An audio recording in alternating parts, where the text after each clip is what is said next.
investigación y que la Universidad General Sarmiento sea un espacio para ustedes para poder empezar a hacer vinculación tecnológica.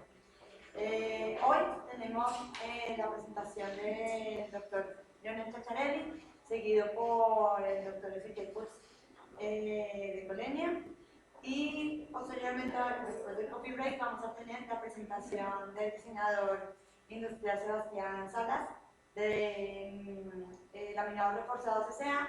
y finalmente de la ingeniera María Fernanda Ferreira, que es parte del TEC, quien nos va a dar algunos casos de socios exitosos en el mundo de transferencia tecnológica en su industria, empresas de materiales compuestos y cómo esa asociación ha hecho que se generen productos innovadores. Entonces, bueno, le damos la bienvenida antes al doctor Lionel Chacharelli. Él es ingeniero de materiales egresado del Instituto Sabato, ha realizado un máster en la Universidad Estatal de Ohio, en Estados Unidos, y se ha doctorado luego en la Universidad de Perugia, Italia. Actualmente es investigador de CONICET, director académico de la Maestría de Ingeniería de Materiales Compuestos de la Facultad de Ingeniería de la UBA y profesor adjunto de la materia de Tecnología de Materiales Compuestos en el ITBA. Se especializa en el área de procesamiento de materiales compuestos utilizando sistemas poliuretánicos y nanocompuestos. Ha trabajado en proyectos de I+D con empresas como DNB, Airborne Composite, SE Group, Huseman, ITEC, Colenia y otros. Y actualmente posee más de 10 publicaciones en revistas con referencia internacional, así como veintena de publicaciones en congresos y conferencias. Entonces le damos la bienvenida a Lionel. Muchas gracias por venir y entonces.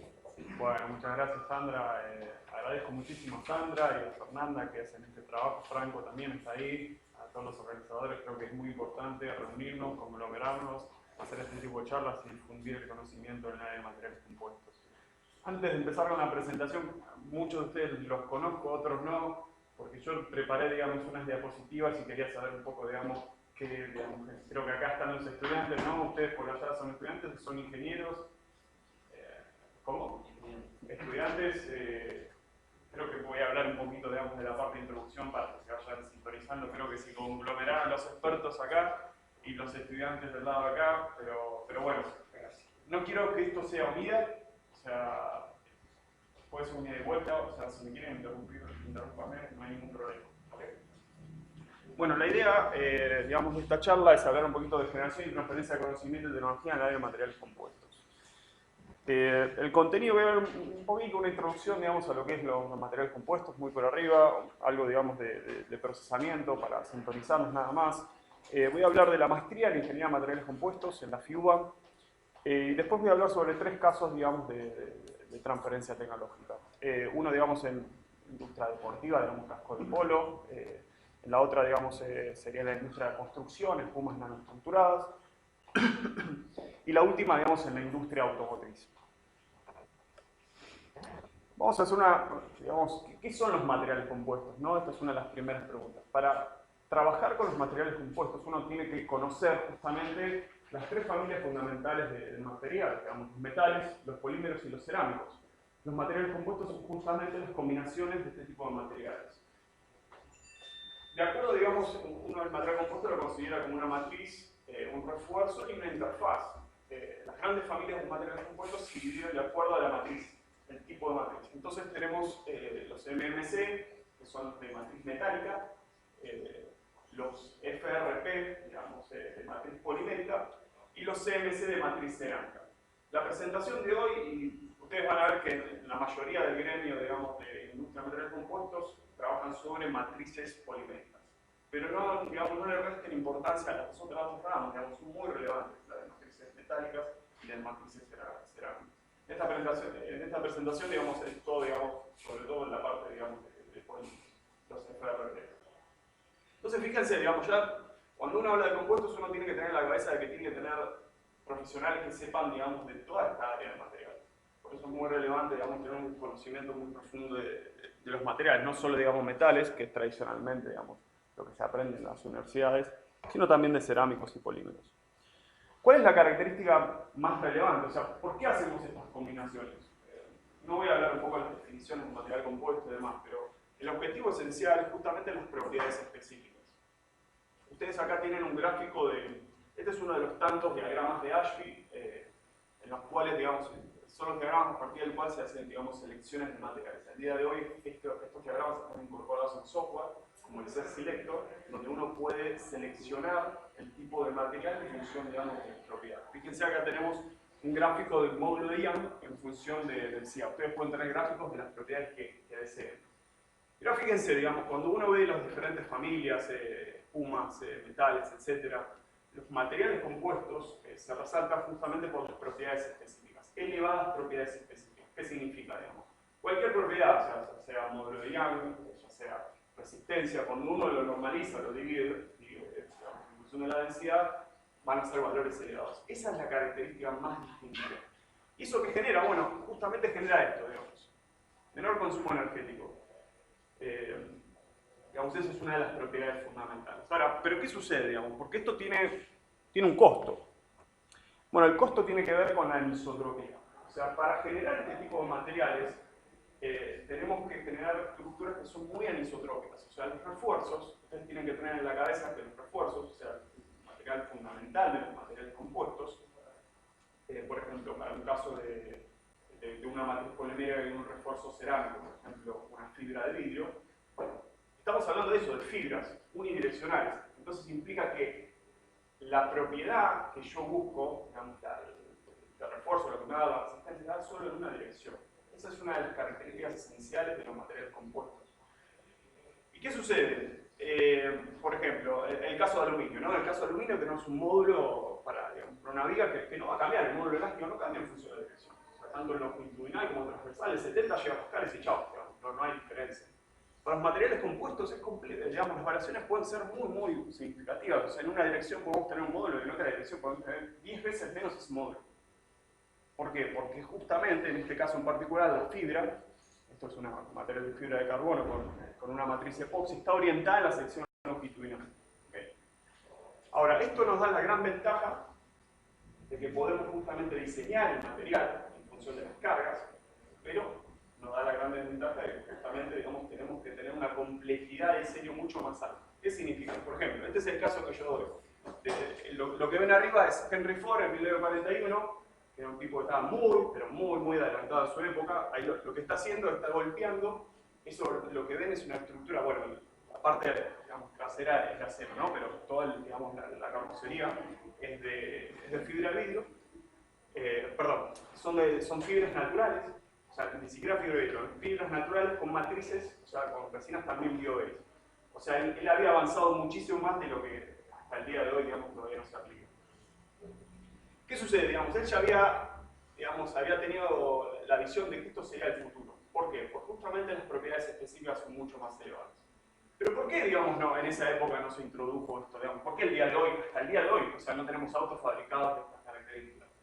Bueno, justamente tiene que ver con la anisotropía. La anisotropía genera una complejidad computacional para el diseño muchísimo más elevada. Es el día de hoy que en el diseño, para realmente aprovechar la anisotropía, es relativamente complejo. Uno tiene que tener, digamos, un equipo de diseñadores, un equipo de fabricantes para poder aprovechar eso.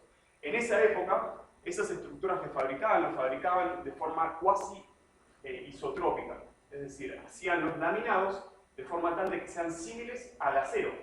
O sea, se trataba de reproducir, digamos, las propiedades de un aluminio o un acero. Naturalmente, digamos, era lo que podían hacer, porque los estados de carga eran lo que conocían.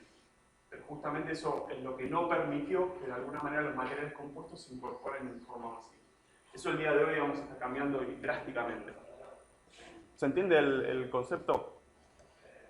Otra cosa también muy relevante de los materiales compuestos tiene que ver con la escala. O sea, muchas veces me dicen, bueno, está bien, los materiales compuestos tienen excelentes propiedades, etc. Pero ¿por qué no los vemos en muchísimas otras aplicaciones? Bueno, tiene que ver con la escala. O sea, la escala, fíjense, esto es un gráfico muy representativo de la revista JEC, de Composites, del año 2015. Fíjense la escala, o sea, esto es el concreto, esto es en peso, ¿no? Uno tal vez tendría que hacer en volumen, pero también si uno divide por la densidad, digamos, los valores son similares. Fíjense la escala que tenemos de acero, de cemento, de aluminio. Fíjense, la fibra de vidrio está acá y la fibra de carbono está acá.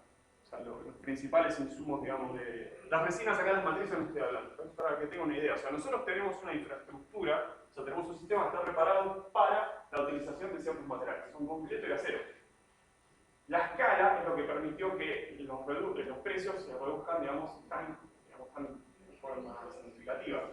Entonces, bueno, cuando uno, digamos, compara los precios, uno tiene que tener en cuenta esto, digamos, que la escala no es similar. No es similar. Y otra cosa muy importante, digamos, es analizar el ciclo de vida.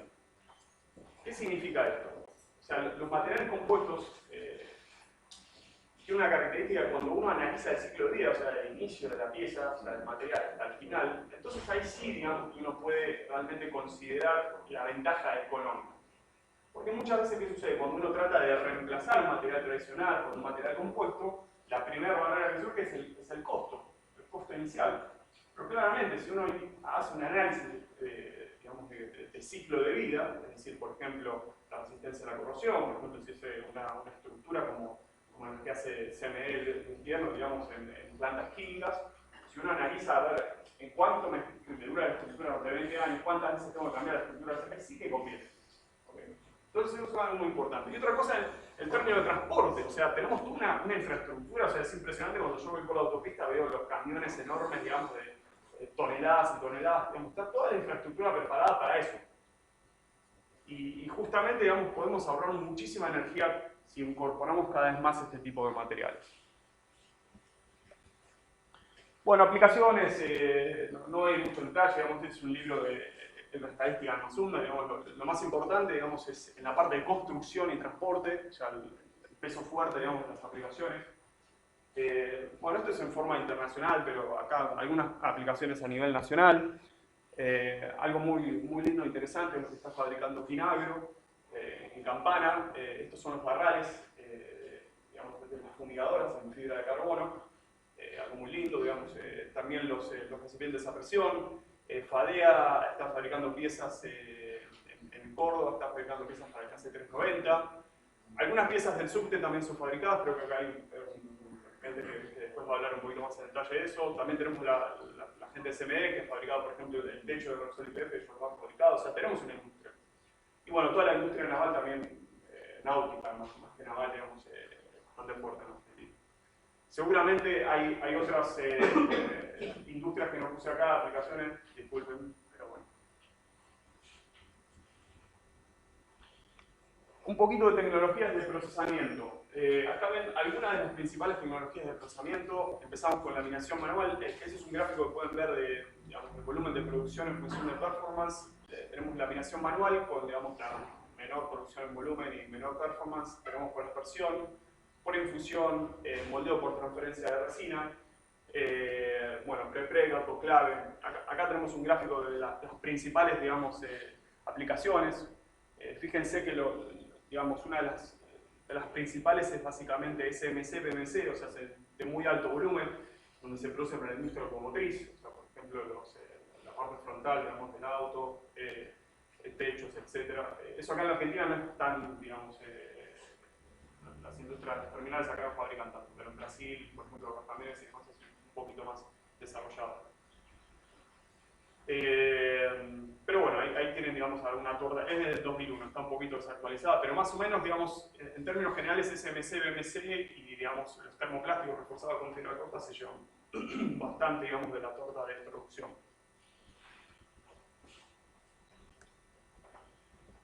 Bueno, alguna, no sé si puedo preguntar, alguna pregunta, digamos, sobre todo para los chicos ¿tienen alguna pregunta en particular que quieran? Porque ahora ya voy a hablar de la maestría y después de casos de aplicación. ¿Alguna cuestión particular que quieran preguntar? Ok.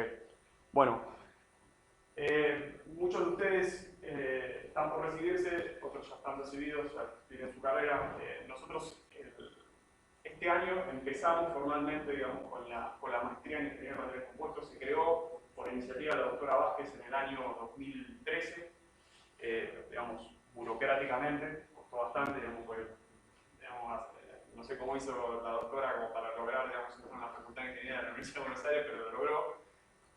Y bueno, este año nosotros tenemos la primera camada de alumnos, esperamos que el año que viene se reciban. Bueno, ¿cuál es la idea, digamos, de esta maestría? Bueno, aparte de esto, creo que es muy importante la incorporación de materias compuestas, ya sea en grado o posgrado. Esto es posgrado, o sea, es importante el posgrado, sobre todo porque hay muchos profesionales en la industria que están trabajando en materias compuestas, pero no están especializados en materias compuestas. Pero también en la parte de grado es algo muy relevante, y eso acá la Universidad Nacional de Sarmiento también está tratando, digamos, de meterse en esa área, y muchísimas otras universidades lo están haciendo. Es muy relevante, digamos, la introducción de estas materias. Bueno, ¿cuál es la idea, digamos, de la maestría? Bueno, la filosofía es incorporar a todos los expertos, ya sea científicos como industriales. O sea, en la maestría vamos a invitar a todos, digamos, las personas que estén trabajando en materiales compuestos. La idea es esa, digamos, que todos vengan y hablen sobre su experiencia. Es una maestría de 2 años. Actualmente tenemos ingenieros que están trabajando, digamos, en materiales compuestos o en otras áreas, arquitectos navales, un poco, también, digamos, son de ese perfil. Pero bueno, si están interesados, googleen figura compuestos, ahí van a ver un poquito más de detalles, contáctenme y yo les puedo dar más información. Dejamos decir, o sea, estas maestrías, o sea, creo que es la única que hay, pero tendrían que hacer más maestrías, digamos. La difusión creo que es una de las barreras más importantes que tenemos. O sea, este tipo de charlas tendríamos que hacerlas mucho más frecuentemente. Bueno, paso al primer caso de transferencia. Este es un trabajo, yo soy investigador del ITPN, el Instituto de Tecnología Polímeros y Nanotecnología, que estamos ahí en Las Heras, en la Facultad de Ingeniería. Y un trabajo, digamos, que hicimos de transferencia es, por ejemplo, esto que estamos haciendo con Colenia. Ahora después los chicos están acá, así que van a dar una presentación. Esto era algo que yo no tenía, digamos, idea, pero la Argentina produce y exporta, digamos, tanto polo. El polo es impresionante, o sea, todo el mundo mira las cosas que hacemos en polo, digamos, y si alguien vende algo de polo acá, digamos, todo el resto del mundo lo compra. Y bueno, ¿qué sucede? Digamos, los cascos son justamente algunos, digamos, cascos son de material compuesto. Por ejemplo, fibra de vidrio, y matrices poliéster, otros fibra de carbono, digamos, y matrices epoxi. Bueno, no voy a hablar mucho en detalle, digamos, del tema de la homologación y demás. Por ejemplo, el peso elevado, que actualmente, digamos, en la Argentina hay varios proveedores y lo producen, digamos, en baja calidad, etc. Voy a hablar un poquito más del desarrollo y de la transferencia que queremos hacer. O sea, Colenia, ellos ya desarrollaron el proceso en el sentido de pasar de la función manual a un proceso de moldeo corregido. Digamos, ellos ya tienen, digamos, una matricería y actualmente, digamos, tienen un nivel de producción, digamos, de 7 cascos por día aproximadamente. Y ellos, digamos, plantearon el hecho de cómo aumentar la productividad de este proceso.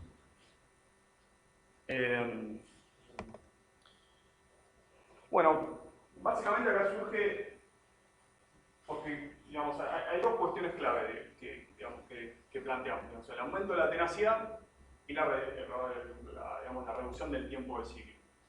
Entonces, fíjense, el aumento de tenacidad, uno cuando habla de tenacidad habla sobre todo, digamos, las propiedades de la interfaz del material compuesto o de la matriz. Vamos al refuerzo, obviamente, digamos, si es fibra de carbono, acá estamos hablando de un refuerzo de fibra de carbono, no estamos cambiando tanto. Es un mix, digamos, tiene una capa exterior de fibra de carbono, una interna fibra de vidrio y otra, digamos, fibra de carbono. Digamos, una posibilidad, existen varias posibilidades de aumentar la tenacidad, pero una posibilidad muy utilizada, digamos, es la utilización de nanocompuestos. Los nanocompuestos se utilizan, digamos, nanopartículas, ya sean nanosílices, nanoarcillas u otro tipo de nanopartículas, en las cuales, si uno logra obtener una determinada dispersión, que es esto que vemos acá, uno puede generar, digamos, que la fisura, cuando crece, se propague dentro de las nanopartículas y genere, digamos, una muy alta tenacidad. Ahora, ¿qué sucede? Ese trabajo que ustedes ven ahí, digamos, es un trabajo que yo elaboré muchísimo tiempo atrás de siquiera conocerlo, digamos, a la gente de Colenia. O sea, es un trabajo de investigación que tomó su tiempo. Digamos, cuando, digamos, Colenia vino con esta necesidad, nosotros proveímos una solución que ya habíamos desarrollado desde el punto de vista de investigación varios tiempo atrás. O sea, eso tengo aproximadamente 3 publicaciones científicas sobre eso. O sea, para llegar al punto de la transferencia tuvimos que desarrollar muchísimas cuestiones atrás. Y por otro lado, digamos, está la reducción del tiempo de ciclo. O sea, actualmente ellos utilizan un sistema epoxi. Epoxi tiene un tiempo de ciclo en el sentido que cuando uno lo pone en la matriz, se cura, digamos, a determinadas condiciones, o sea, 90 grados Celsius, etcétera, etcétera, y tarda, por ejemplo, X tiempo. ¿Cómo podemos hacer para reducir el tiempo de ciclo? Bueno, la utilización de sistemas poliorgánicos es algo muy ventajoso porque uno puede reducir el tiempo de ciclo significativamente. Estamos hablando tal vez de 20, 30 minutos hasta 1 o 2 minutos, con sistemas denominados snap-tube. Entonces uno podría, digamos, en principio, si uno puede aumentar la tenacidad, puede rediseñar el casco para, bueno, esto está en la próxima diapositiva, así entienden un poco el de... O sea, estamos trabajando sobre el material por un lado y sobre el proceso por otro lado. O sea, si planteamos un aumento de tenacidad del 20 al 40%, vamos a poder disminuir el espesor. Al disminuir el espesor estamos bajando el contenido de fibra de carbono. Entonces, en definitiva, al rediseñar el producto es mucho más económico. Por otro lado, digamos, el proceso, o sea, si podemos reducir el tiempo de ciclo, digamos, aumentar la calidad y aumentar la productividad. Eso es un poco, digamos, las dos cosas que estamos haciendo. Y fíjense, esa es digamos, tiene un 60% de, digamos, refuerzo de carbono y vídeo. Bueno, pero ¿qué sucede? Digamos, este tipo de... O sea, yo tuve la fortuna de estudiar materiales compuestos en el exterior, entonces uno cuando deseaba desarrollar este tipo, digamos, de transferencia era muy fácil, uno agarraba, llamaba al proveedor, un alemán, un italiano, compra la máquina, chao, y digamos otra cosa. Pero estamos en Argentina, entonces en la Argentina, si uno necesita generar estas versiones, etc., uno tiene que comprar el equipo. Entonces, ¿qué sucede? En la Argentina los digamos, fabricantes de dispersores, o sea, el equipo que es especializado para hacer el equipo digamos, de resinas, no se animan a hacerlo. O sea, pueden tener la capacidad, pero no se animan. O sea, no lo tienen. Si ustedes van a todos los fabricantes, los agitadores y dispersores, llegan hasta 6.000 revoluciones. Arriba de eso no pasa. Es decir, que uno, digamos, a priori, si quiere, por ejemplo, si uno es un industrial, si quiere comprar el equipo, no queda otra que comprar un equipo bordado. Y el equipo bordado, por ejemplo, este es el que usé allá en Italia, allá estaba aproximadamente $10.000, $12.000, acá está el doble. O sea, $20.000, $22.000. O sea, ninguna empresa va a hacer una inversión de $22.000 para hacer el equipo de desarrollo. Imposible. Entonces, lo que propusimos es desarrollar el equipo acá. O sea, con, digamos, proveedores nacionales. Eso es un poco lo que hicimos. Hicimos un diseño muy similar, digamos, al alemán. Nos copiamos de los alemanes. Pero lo desarrollamos de acuerdo, digamos, a lo que pueden hacer, digamos, los productores nacionales. Entonces, el equipo lo fabricamos, está ahí, digamos, está en nuestro laboratorio. Es un equipo de laboratorio, digamos, pero se puede escalar, es escalable. Y bueno, algunas de las características puede llegar hasta 20.000 revoluciones en simultáneo en vacío y en temperatura. O sea, uno puede hacer estas dispersiones en un proceso, imagínense, de menos de 5 minutos para una resina de 500 grados. O sea, podemos producir estas resinas nanoestructuradas que a priori van a tener mucha más tenacidad, digamos, a muy altos niveles de productividad. Entonces, bueno, este fue, digamos, una de las cuestiones más importantes del proyecto. Desarrollamos este equipo y la idea, digamos, es que esto se extienda y pueda servir, digamos, para otras aplicaciones. Fíjense las barreras que uno tiene, digamos, porque uno desarrolla investigación en otros lugares, pero cuando llega, digamos, a la Argentina, hay ciertas barreras que uno tiene que pasar. Y justamente, digamos, hay que innovar en este sentido, porque digamos, un fabricante nacional no va a invertir. O sea, el precio de esto es, en comparación con el importado, 4 veces menos, aproximadamente. O sea, ahí ya es diferente. Bueno, con el tema de evaluación no lo tengo tan bien presente, pero el equipo es muchísimo más económico. Ahí paso a otra cosa. ¿Alguna pregunta? Así voy pasando. ¿Alguna pregunta sobre esto? ¿Está interpretado la solución? Estamos terminando por el tema de los cascos. O sea, fabricamos los cascos y estamos haciendo ahora ensayos de impacto, que la semana que viene, la otra, no sé cuándo vamos a hacer ensayos, para justamente verificar todas estas cuestiones y avanzar en eso. A nivel material, digamos, si tenés caracterización. Si querés después te puedo dar un poco de explicación. O sea, uno hace probetas de resina básicamente, normal, nanoestructuradas, ensayo de fricción, etc. Pero lo más importante es el ensayo de impacto, o sea, del casco, con el proceso. ¿Sí? ¿Qué empresa llevó a cabo el ensamble de la máquina? No, el diseño lo hice todo yo. O sea, y hay una empresa que se llama MB Mixing, que yo les pasé el diseño y ellos lo hicieron. O sea, las cuestiones críticas, igual vamos a hacer un modelo de utilidad de esto, para que el día de mañana lo puedan producir. La cuestión más crítica es el sello. O sea, ahí digamos, uno puede hablar todo, pero el sello es lo más importante. O sea, es una cosa chiquitita de goma. Lo más importante, o sea, cuando estás hablando de 10.000, 15.000 revoluciones, el sello, o sea, es lo crítico. Si vos querés, o es importante que este equipo tenga un buen vacío. O sea, imagínate que vos cuando estás metiendo las nanopartículas, no solo estás metiendo nanopartículas, sino aire. Eso tenés que sacarlo. La gente de MB Mixing son gente muy... ¿Se pensó desarrollar algún proveedor además de Mixing? Sí, pero no. O sea, si vos ves los otros proveedores, no. Pero se podría, o sea, yo no lo planteé. La verdad que con ellos, digamos, ves, cuando hablas con la gente, ves, digamos, algunos que tienen cierta capacidad, otros que no tanto, digamos. Sino, a ver, hay muchos proveedores que tienen su negocio en cierta rama y no quieren extenderse. Otros sí. Justamente fue esta empresa. Pero la idea es, de este equipo, generar un modelo de utilidad. O sea, el día de mañana, que cualquiera, digamos, que sea el modelo de utilidad, o sea, pueda fabricarlo. Y, o sea, honestamente, para mí no es muy complicado fabricar esto. O sea, hay muchos fabricantes que no lo hacen.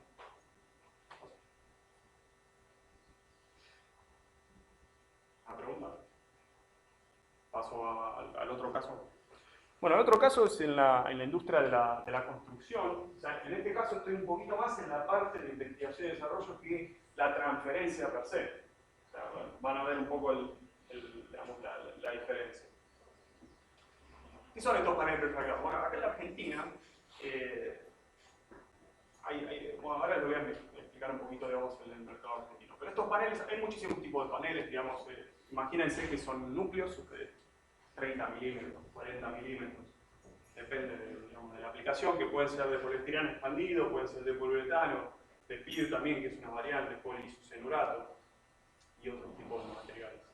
Y las caras hay diferentes, la mayoría son metálicas, también hay de PRFB, o sea, de material compuesto de fibra de vidrio como refuerzo y poliéster como matriz.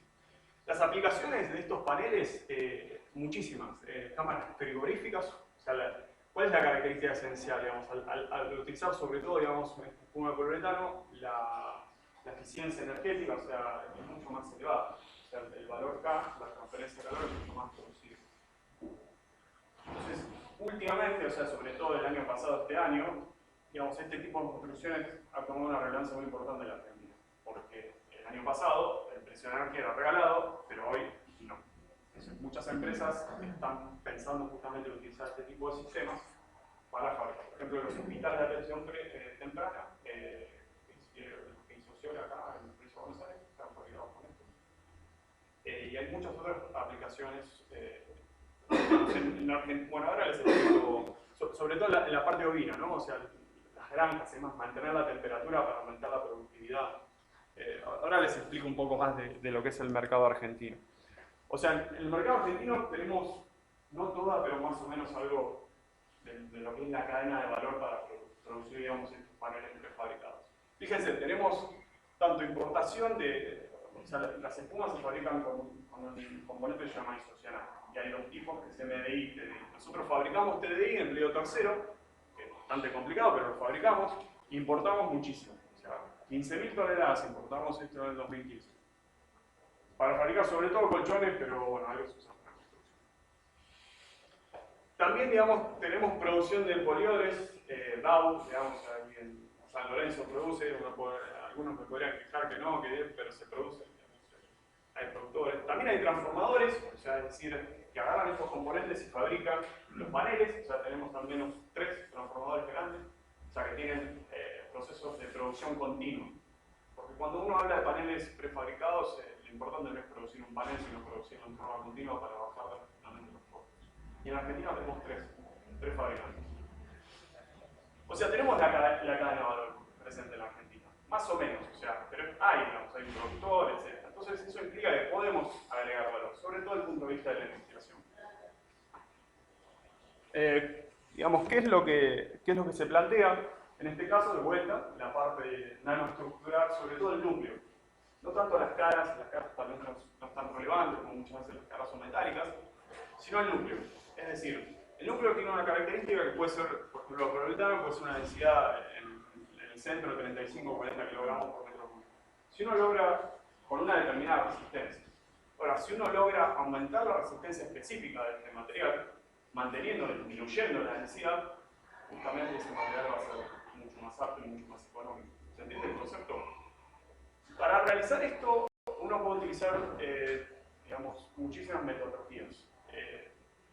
En el sentido de nanoestructurar lo que es la espuma. O sea, puedo utilizar nanotubos de carbono, grafeno, etc. Digamos, hay toda una serie, digamos, de nanopartículas que se pueden utilizar. Ahí ven algunas de las ventajas, propiedades mecánicas, térmicas, de la emisión y las desventajas. O sea, todo proceso, cuando uno trata de incorporar algo, tiene sus ventajas y desventajas. O sea, acá una de las ventajas es justamente el proceso de dispersión, esto que hablaba anteriormente. El costo, digamos, estas nanopartículas, si las tengo que agregar en mucho porcentaje, son muy costosas. En términos generales, es una gran ventaja en comparación con otros fillers, con otros aditivos, porque cuando hablas de un talco u otros aditivos comunes, uno habla del 30 o 40%, en cambio para estos uno habla de 1 o 2%. Y también la toxicidad. La toxicidad es una gran desventaja. Bueno, ¿cuál es, digamos, qué es lo que planteamos? O sea, de todos estos aditivos, o sea, cuando miramos a nivel, digamos, local, argentino, hay dos, digamos, nanopartículas que uno podría utilizar, sobre todo para utilizar lo que es la matriz. Uno, lo que es las nanoarcillas, ya saben, digamos, muchos de ustedes, otros no, digamos, unas momorillonitas, digamos, bentonitas patagónicas, se producen, digamos, en el sur y, digamos, un grupo de Mar del Plata, el tema, la funcionalizó para generar, digamos, partículas que son aptas para materiales compuestos. Esa es una vía. Otra vía son la celulosa, o sea, el papel. Pero existe un tipo de papel en particular que es nanoestructurado. O sea, el grupo nuestro, ITPN, liderado por la doctora Vázquez, Cerruti y Foresti, generamos una empresa base tecnológica en donde se fabrica una celulosa, nanocelulosa de origen bacteriano. Que son estas cosas que están acá. Estas mantas que están acá. Fíjense, acá tenemos la microestructura, que es como si fuera una fibra toda de vidrio, digamos, entramada.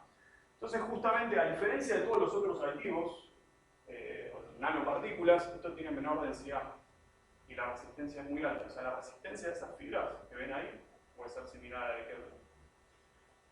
Entonces, justamente el objetivo de esto, digamos, es formular estas espumas poliuretánicas para aumentar las propiedades específicas. Y utilizar, digamos, una formulación específica utilizando los insumos que se producen a nivel nacional.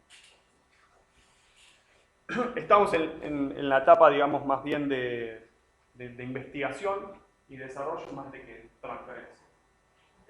Va a costar, digamos, a veces 1 año, 2 años más en digamos, lograr la transferencia. Porque, ¿qué sucede? Digamos, uno cuando agrega, o sea, el sistema del poliuretano es muy complejo. Cuando uno agrega, digamos, estas nanopartículas, uno tiene que lograr que justamente actúe como esto que está acá, segmento duro, o sea, que aumente la resistencia, porque si no puede actuar, digamos, como otras cosas, digamos, que justamente puede provocar el efecto inverso. O sea, si yo no hago la dispersión adecuadamente, me genera el efecto inverso de lo que yo quiero, o sea, las propiedades específicas van a ser menores. Entonces, ¿para qué lo estoy agregando? No lo agregue, como estaba antes y listo. Entonces, bueno, eso es justamente el trabajo de investigación que tiene que hacer uno. La ventaja, digamos, estamos partiendo de un producto de producción nacional. El trabajo de investigación que uno tiene que hacer antes justamente de hacer la transferencia. Me parece que ya estamos.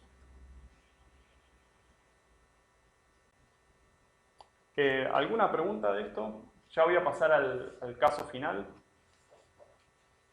¿Alguna pregunta?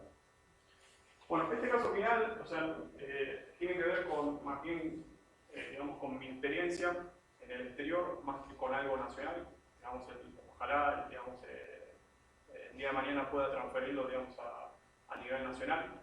Yo lo veo bastante complicado, pero bueno, hay que probar.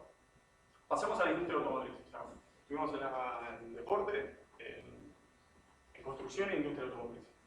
¿Qué está sucediendo en la industria automotriz?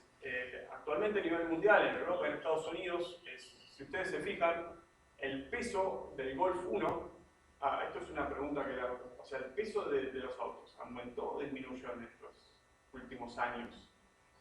¿Qué dirían ustedes? ¿Disminuyó? Todos pensarían que disminuyó. No, aumentó en realidad. ¿Aumentó? No. Ahora les voy a explicar por qué, qué es lo que sucedió. O sea, fíjense, el Golf 1, no sé si alguno de ustedes lo tuvo, yo no lo tuve. Pesaba 780 kilos y fíjense, bueno, no el actual, el Golf no me acuerdo, creo que en 2007, 2008. ¿Cuánto pesa? 1200 kilos. ¿Ok? Y 200 kilovatios. O sea, alguien nos está... Bueno, ¿qué es lo que sucedió? Bueno, lo que sucedió en la industria automotriz es lo que se llama la espiral ascendente de peso. Es decir, digamos, en todo este tiempo, lo que forzó a esto justamente tiene que ver con cuestiones de seguridad. O sea, se incorporaron mayores estándares de seguridad.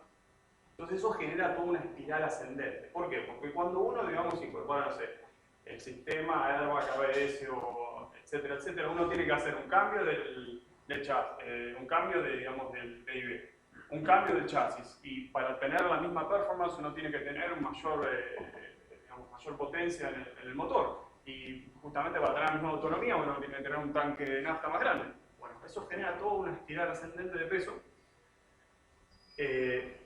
Y bueno, actualmente lo que está sucediendo es que, bueno, claramente esto genera, sobre todo, a ver, en Estados Unidos y en Europa, acá, digamos, en emisiones de dióxido de carbono, la huella que tenemos es ínfima, no existe. Pero allá, digamos, genera muchísima emisión de dióxido de carbono, entonces lo que propusieron, esto es para el caso, digamos, de Alemania o Europa, pero en Estados Unidos lo proponen de la misma manera, pero con respecto a la autonomía. Es decir, lo que propone es, bueno, muchachos, la industria, digamos, los autos tienen que producir menos dióxido de carbono por kilómetro. O sea, fíjense, de 143 en 2050 va a ser a 20. Y algo un poco más, 95, digamos, ahora, en 2020. Entonces, bueno, existen diferentes estrategias para lograr esto. El tema del aumento de la eficiencia de los motores es algo muy importante. Ahora actualmente la utilización de sistemas híbridos, eléctricos, etc. Pero algo muy relevante es justamente esto, revertir la espiral. Actualmente lo que está sucediendo es una transición de lo que es, digamos, generar estructuras con acero, o sea, está el acero de alta resistencia, más con aluminio, con magnesio, pero todo el mundo sabe que a la larga, digamos, la utilización de materiales compuestos, sobre todo utilizando fibra de carbono, es lo que más genera, digamos, reducción de peso y lo que de alguna manera va a permitir llegar a esos niveles.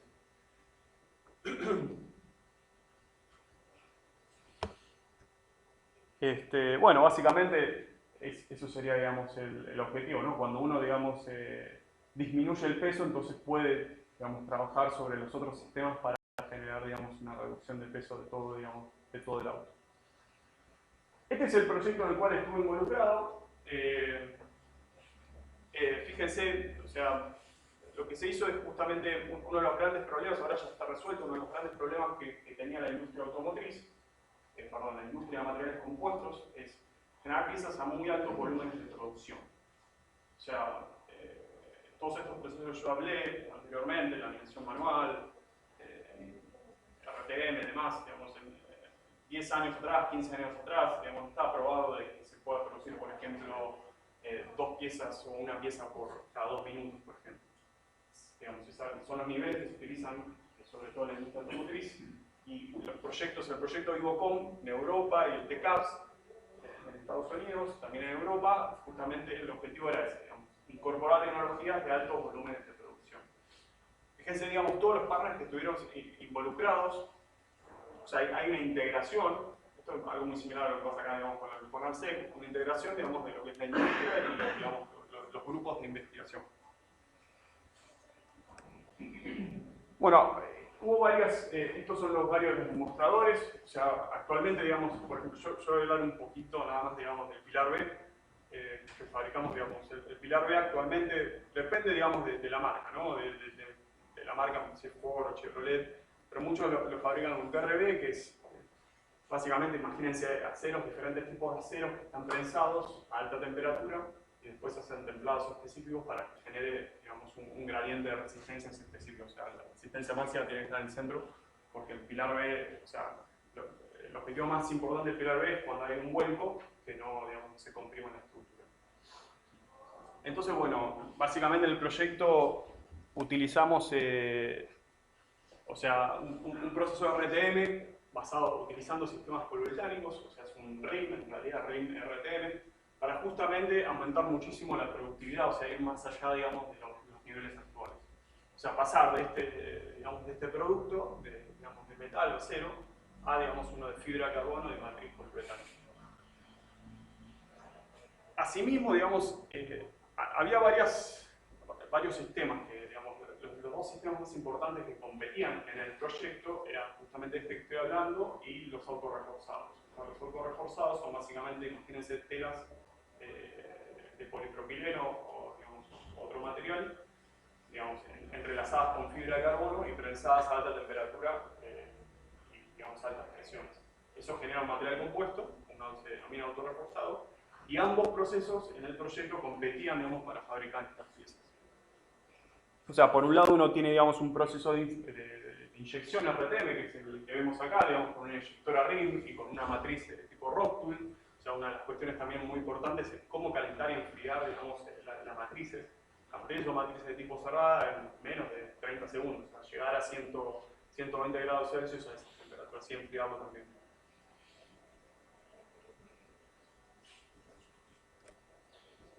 Este es digamos, el autorreforzado, el material compuesto autorreforzado, es decir, las fibras. Por ejemplo, acá en el caso del polipropileno, lo que se hace para generar el material compuesto es simplemente calentarlas, pero de forma tal que solo el borde se funda. Entonces eso genera la matriz, lo que vemos acá. O sea, ahí no está compactado. O sea, inicialmente, digamos, eran telas. Después generamos, digamos, todo continuidad, digamos, para eso. Eso en la Argentina es algo que se está desarrollando en el grupo de la doctora Bernal. No sé si hay otra gente, digamos, desarrollándolo allá en el INPI, creo que también están haciendo.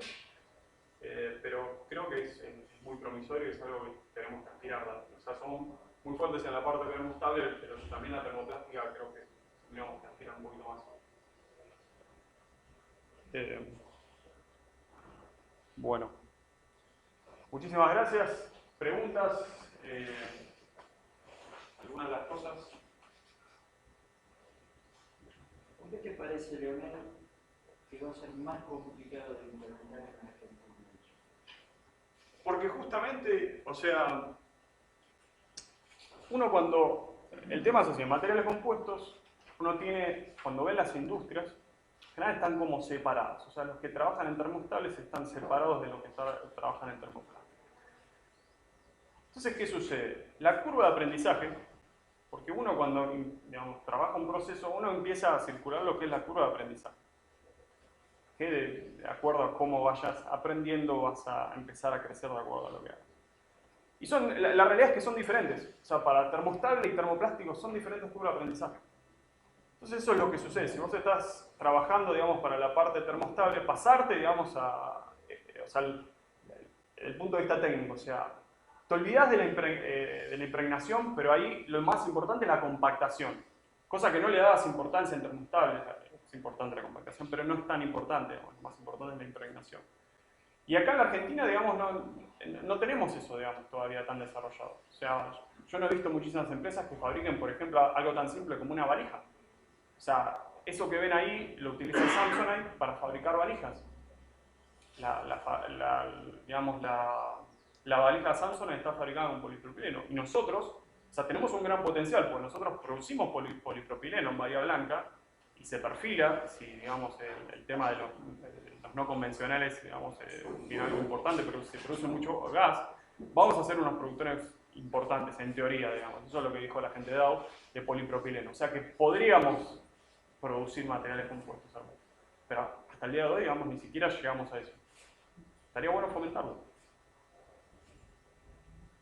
Ya sé que compite con la fibra de vidrio, pero se pueden hacer híbridos, ¿eh? No, pues hay una división de fibra de vidrio para resinas termopláticas. Exactamente, sí. Exactamente. Eso hay un desarrollo, inclusive más, el 90% va a la industria automotriz. Exactamente, sí. Con resinas de poliamida. Exactamente. Y polipropileno también, algunos. Pero el tema, me imagino que estarás más, digamos, pero el tema de las terminales y demás es que ellos lo desarrollan todo, digamos, in-house. Y es como que, digamos, no se desborda. O sea, lo que estaría bueno es generar autopartistas. Yo creo que depende más de ellos. Exactamente. Depende más de ellos. Toyota, por ejemplo, para la parte de atrás, traen el proceso, empiezan a producir, o sea, no es que está mal, o sea, no está mal, pero yo perfilo, digamos, a que haya, digamos, una generación de conocimiento y transferencia. Pero bueno, digamos, desde el punto de vista científico, digamos, el grupo de la doctora Bernal, y no sé si hay otros grupos trabajando en estas cosas. En un momento había dos empresas que hacían premix, que es con prensa, y se hacían piezas muy buenas, muy resistentes, pero todo para lo que es medidores de gas, y se fundieron. No hay ninguna ahora. Esa es la continuidad es uno de los grandes problemas que tenemos, sí. Sí, porque abren las importaciones y...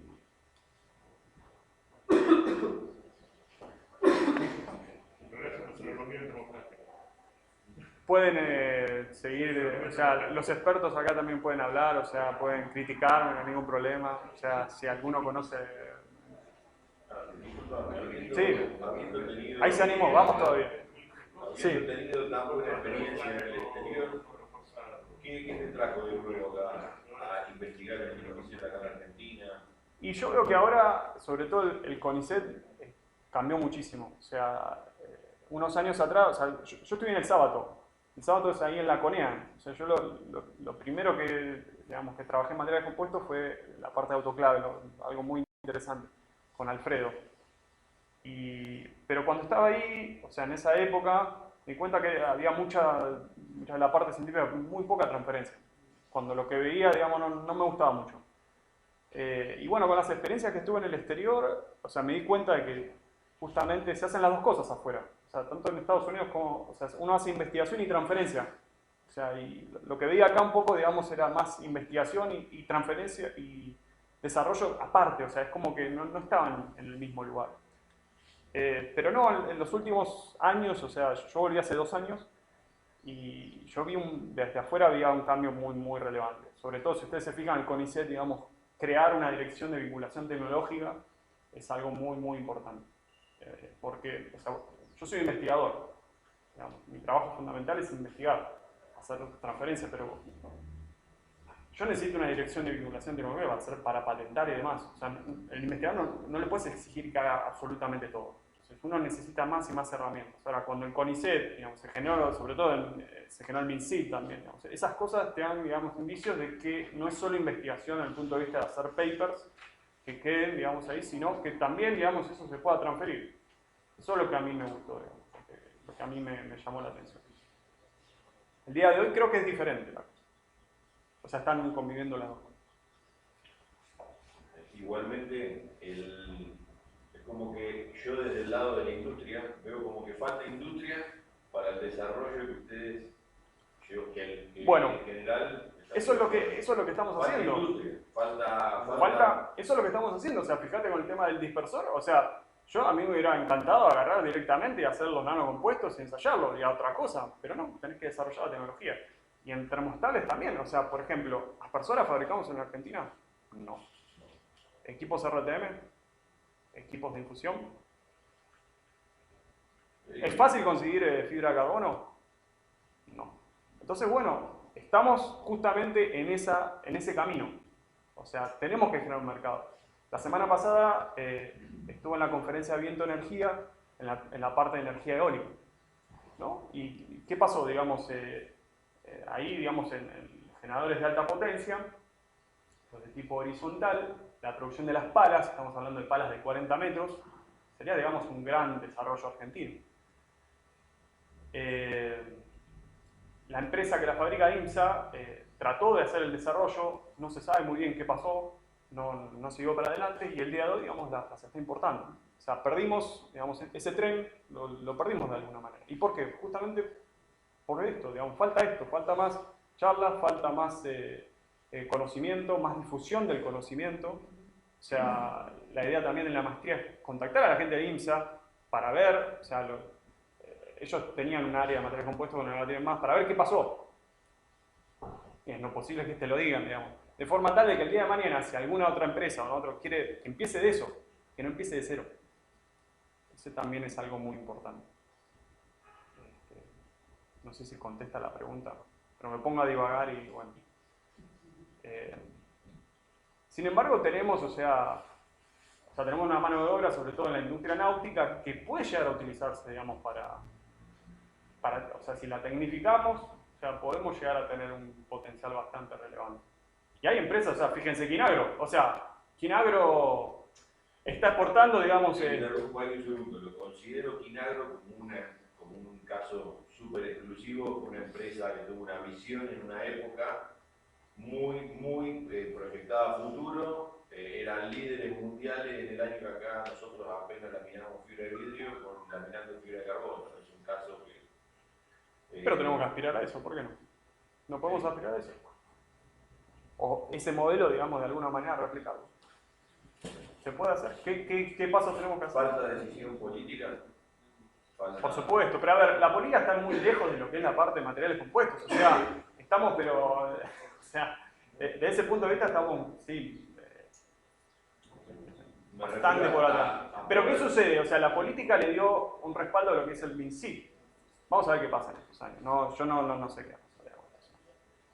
Pero convengamos que se... Sí. A generar los elementos para que los investigadores como vos tengan la financiación, el apoyo, y la industria tenga la financiación y el apoyo para poder empalmar, porque hay un tiempo de transición entre que vos bajás tu conocimiento, Totalmente, tu investigación y que la industria lo pueda aplicar, que en este momento todos esos costos los está absorbiendo la industria.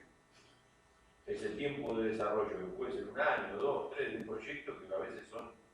Entonces nos obliga a tener proyectos chiquitos que podemos financiar con fondos propios de la industria principalmente. O sea, me parece que falta decisión política y los que tengan la posibilidad Por supuesto. de llevar la iniciativa de generar las herramientas del Estado para que la industria pueda absorber el conocimiento que se está desarrollando. Por supuesto, o sea, la vinculación, pero yo creo que ha crecido muchísimo. O sea, completamente diferente. O sea, completamente diferente. Muchísimo. O sea, creo que estamos en el camino. No sé si ahora, digamos, va a seguir. Hay que seguir presionando para que... O sea, estamos, por ejemplo, acá, en la Universidad Nacional de General Sarmiento, digamos, justamente hablando de un lugar nuevo. Y ojalá que se generen muchos más de estos lugares.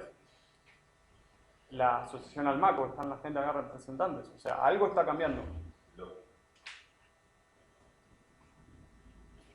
Creo que CEPIME sacó una línea de subsidios de investigación. Las empresas, las pymes pueden aplicar el MinSIC, hay muchas líneas, lo que pasa es que muchas veces la industria no está acostumbrada a escribir proyectos, eso es lo que pasa. Entonces se asocia, digamos, a la universidad para hacer eso. Y naturalmente los tiempos son diferentes porque si ustedes piden tal vez 1 millón, 2 millones de pesos, tal vez hacen el proyecto ahora y tal vez dentro de 6 meses a 1 año recién tienen el dinero. Si es que vienen.